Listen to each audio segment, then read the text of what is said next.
Bonjour, ici Marine du blog marinecats.com.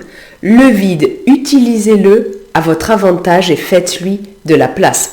Le vide, c'est souvent perçu de façon négative car c'est associé au manque. On pense à des placards vides, à un compte en banque vide, à une tête vide. Mais le vide, il possède des atouts. C'est ni plus ni moins qu'un espace non occupé par quelque chose.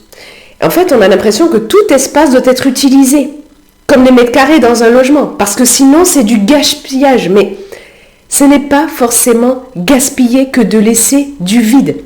J'ai fait des vidéos sur le gaspillage, vous pouvez les retrouver sur le i comme info et en bas dans la description sous la vidéo, où je mettrai aussi à ces endroits-là les autres vidéos complémentaires que je pourrais évoquer ici. Et puis vous pouvez bien sûr vous abonner gratuitement à ma chaîne YouTube en cliquant sur le bouton rouge en bas à droite de la vidéo, puis en cliquant sur la cloche pour recevoir une notification dès que je publie une nouvelle vidéo. Alors le vide, ce n'est pas forcément du gaspillage, surtout en matière d'organisation et de logement, de minimalisme, d'environnement de vie.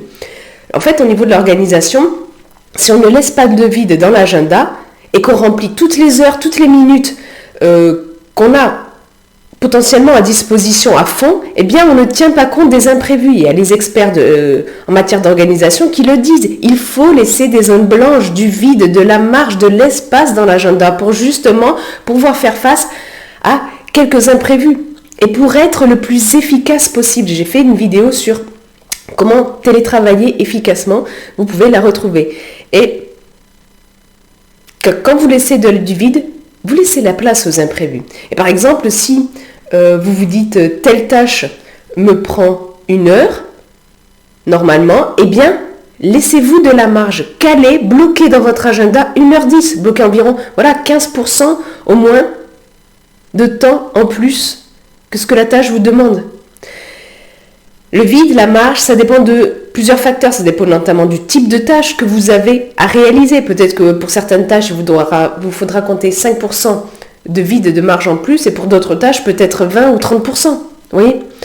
Ça dépend de la potentialité des imprévus. C'est-à-dire, est-ce que vous travaillez avec des personnes, le moment dans lequel vous réalisez la tâche. Je veux dire, à ce moment-là, vous pouvez être plus ou moins sujet aux imprévus. Plus ou moins risqué d'avoir des imprévus qui vous tombent dessus. Et puis ça dépend aussi de votre état du moment. Quand vous êtes en super forme, vous n'avancez pas pareil sur vos objectifs, sur vos tâches que quand vous êtes un peu patraque, quoi. Et donc,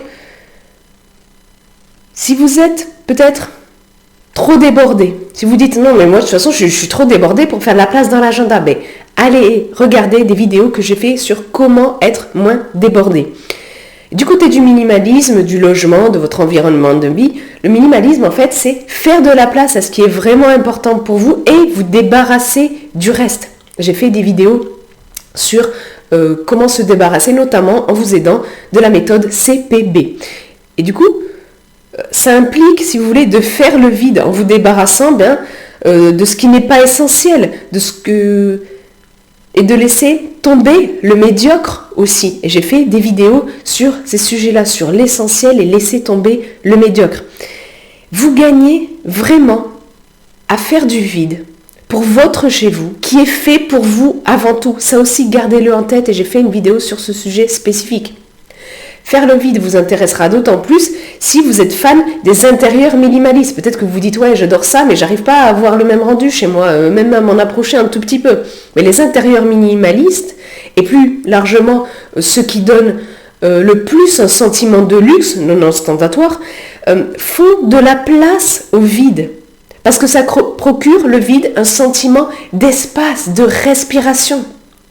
Le vide, il met en valeur chaque élément. Alors que quand il y a plusieurs objets, meubles, trucs de décoration, comme des tableaux, des photos, agglutinés ensemble et nombreux, ça a tendance à se noyer dans la masse. En plus, le vide, ça apporte une sensation de sérénité, de calme, de repos. Et ça réduit aussi l'anxiété. Et j'ai fait une vidéo à ce sujet que vous pourrez retrouver sous la vidéo. Vous n'avez pas à avoir peur du vide. Là aussi, j'ai fait des vidéos sur la peur. Mais certaines personnes sont mal à l'aise face au vide.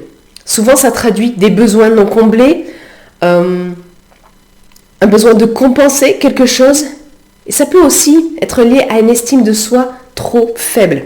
Et j'ai fait des vidéos sur les besoins et 6 signes qui vous indiquent si votre estime de vous-même est trop faible. Je vous mets ça sous la vidéo. Et vous y retrouvez aussi un lien pour télécharger gratuitement mon livret dédié à l'estime de soi que je vous offre avec plaisir si le sujet vous intéresse. Et donc, vous pouvez, en fait, si faire le vide en matière d'environnement vous fait peur, peut-être commencer petit à petit à faire le vide, à retirer tel truc, telle autre chose, au moins pendant une semaine, regardez si ça vous manque. Et vous verrez que dans la plupart des cas, non. Surtout si c'est des choses que vous n'aimez pas, que vous n'utilisez pas. Parce que ça encombre votre champ visuel. Puis en matière d'organisation, vous pouvez aussi faire de l'espace dans votre espace de travail, dans vos tâches. Et j'en parle beaucoup plus dans l'article plus complet lié à cette vidéo que vous pouvez aller consulter en cliquant sur le lien juste en dessous. Et puis vous, dites-moi dans les commentaires ci-dessous, dans quel domaine allez-vous faire du vide?